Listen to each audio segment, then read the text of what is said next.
नमस्कार। आजकल टेक की दुनिया में एक बड़ी दिलचस्प जंग छिड़ी हुई है। एक भारतीय कंपनी एक ग्लोबल जाइंट को सीधी टक्कर दे रही है और ये कहानी ना बहुत तेजी से सबकी जुबान पर चढ़ रही है। तो चलिए आज इसी दिलचस्प मुकाबले की परतों को खोलते हैं। सबसे पहले जरा इस मुकाबले का स्केल तो देखिए। एक तरफ है $4 ट्रिलियन की माइक्रोसॉफ्ट, मतलब भारत की पूरी जीडीपी से भी ज्यादा, और दूसरी तरफ है $12 बिलियन की ज़ोहो। ये जो जमीन आसमान का फर्क है ना, यही इस कहानी को डेविड बनाम गोलियत की एक क्लासिक जंग बना देता है। और ये सारी कहानी, ये पूरी बहस शुरू कहाँ से हुई? वो हुई ज़ोहो के फाउंडर श्रीधर वेम्बू के इस एक बहुत ही बोल्ड स्टेटमेंट से। उनके इस पब्लिक क्लेम ने टेक वर्ल्ड में जैसे एक भूचाल ला दिया और ये बात दुनिया भर में सुर्खियां बन गई। और फिर इस आग में घी डालने का काम किया भारत के आईटी मिनिस्टर ने, जब उन्होंने खुद ऐलान कर दिया कि वो अपनी ऑफिशियल प्रेजेंटेशंस के लिए अब से ज़ोहो का इस्तेमाल करेंगे।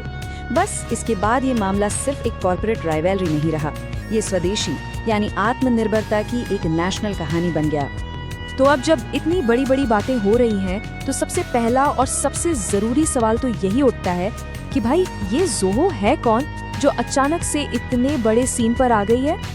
अच्छा, ज्यादातर लोगों के मन में यही आएगा कि अगर नाम नहीं सुना तो पक्का कोई नई नवेली स्टार्टअप कंपनी होगी, है ना?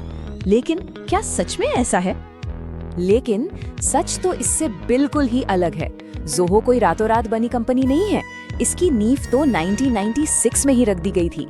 ये बिना किसी हो हल्ले के चुपचाप लगातार आगे बढ़ने की एक बहुत लंबी कहानी है। अब जरा इसके कुछ आंकड़े देखिए और ये आंकड़े आपको हैरान कर देंगे।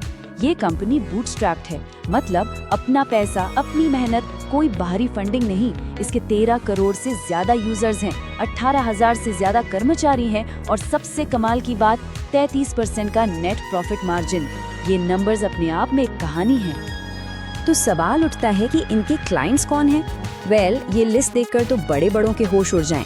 इसमें अमेज़न, नेटफ्लिक्स, मर्सिडीज बेंज जैसे दुनिया के सबसे बड़े नाम शामिल हैं।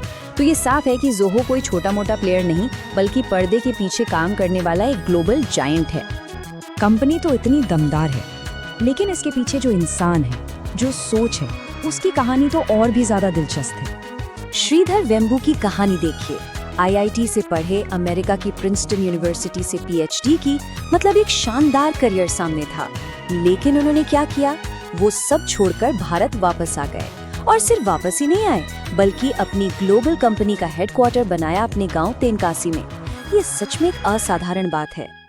और उनकी सोच सिर्फ अपना बिजनेस बनाने तक ही नहीं रुकी। उन्होंने H1B वीजा पर काम कर रहे भारतीयों से एक सीधी अपील की कि घर वापस आ जाओ। ये एक बिजनेस लीडर से कहीं ज्यादा एक नेशन बिल्डर वाली सोच को दिखाता है। और एक और हैरान करने वाली बात है इस कंपनी के बारे में, वो है इसका ओनरशिप स्ट्रक्चर। सोचे, जिस फाउंडर ने ये सब कुछ बनाया, उनके पास खुद सिर्फ 5% हिस्सेदारी है। सबसे बड़े शेयर होल्डर उनकी बहन और भाई हैं। ये एक बहुत ही अलग तरह का कॉर्पोरेट कल्चर दिखाता है। तो ये जो चैलेंज दिया गया है माइक्रोसॉफ्ट को, वो कितना असली है? आइए जरा प्रोडक्ट्स पर नजर डालते हैं कि ज़ोहो का इकोसिस्टम किस तरह सीधे सीधे टेक दिग्गजों को टक्कर देता है। ये मुकाबला कितना सीधा है वो आप यहाँ साफ देख सकते हैं। मतलब आप माइक्रोसॉफ्ट पावर पॉइंट इस्तेमाल करते हैं तो ज़ोहो के पास है ज़ोहो शो।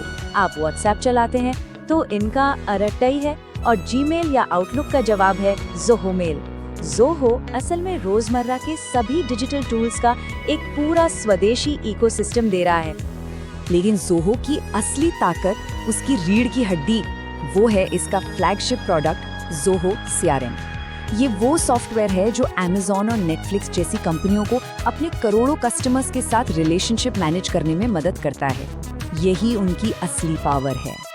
तो अब तक हमने कंपनी की बात की, फाउंडर की बात की, लेकिन ज़ोहो वर्सेस माइक्रोसॉफ्ट की ये लड़ाई सिर्फ दो कंपनियों की लड़ाई नहीं है। इसके मायने इससे कहीं ज्यादा गहरे हैं। असल में ये कहानी आज के भारत के स्वदेशी आंदोलन का एक बहुत बड़ा सिंबल बन गई है।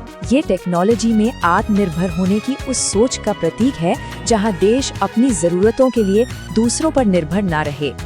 तो एक तरह से देखें तो ये सिर्फ ज़ोहो का इम्तिहान नहीं है, ये भारत के इनोवेशन का, हमारे नेशनल प्राइड का टेस्ट है।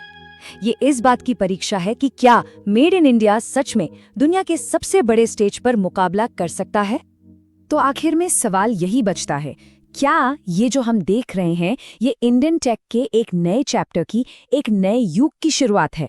क्या ज़ोहो की ये हिम्मत आने वाले कल में और भी भारतीय कंपनियों को ग्लोबल स्टेज पर छा जाने की प्रेरणा देगी? खैर, इसका जवाब तो वक्त ही बताएगा।